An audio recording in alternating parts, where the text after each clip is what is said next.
Good morning जय जगन्नाथ आशा करছি ସମସ୍ତେ ଭଲରେ ଥିବେ। ମୁଁ ତ ସବୁବେଳେ ଲଞ୍ଚରେ କ'ଣ ଖାଉଛି ଦେଖେଇବି। ଅଫିସ୍ ଯିବା ପୂର୍ବରୁ ମୋତେ ଭୋକ ଆଉ ଦେଖ ଥାଳିରେ ଥାଳିଏ ଖାଇବା।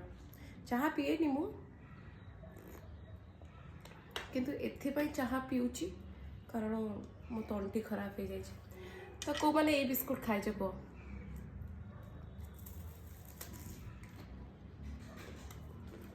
ଛୋଟବେଳେ ଆମର ଗୋଟେ ବିସ୍କୁଟ୍ ବାଲା ଆସେ, ପୁରା ବଡ଼ ଟିଣରେ ସବୁ ଭର୍ତ୍ତି କରିକି ବିସ୍କୁଟ୍ ଆଣିଥିବ। ଆଉ ଏଇ ବିସ୍କୁଟ୍ ଯାହା ଯାହା ମୁଁ ଛୋଟବେଳୁ ଖାଇଛି ନା ତାକୁ ଛାଡ଼ୁନି ଏପର୍ଯ୍ୟନ୍ତ ବି ହଉ।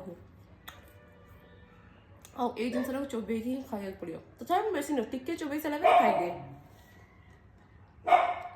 ବ୍ରେଡ୍ ନେଇଛି ଦେଖ କ'ଣ କ'ଣ ପକେଇକି। ତ ବ୍ରେକଫାଷ୍ଟ ଆଉ ଡିନର ମୁଁ ହେଲ୍ଦି ଖାଉଛି, ଆଉ ଲଞ୍ଚରେ ଯାହା ଖାଉଛି ଆଉ ଦେଖୁଦେବେ ତ। ସକାଳ 6ଟାରୁ ମୋତେ ଭୋକ, ଶୋଇକି ଉଠିକି ଆଉ କିଛି ନୁହଁ, ଆଗେ ରୁମ୍ ସଫା କରି ବସିଗଲି ଖାଇବା ପାଇଁ ରେଡ଼ି କରି।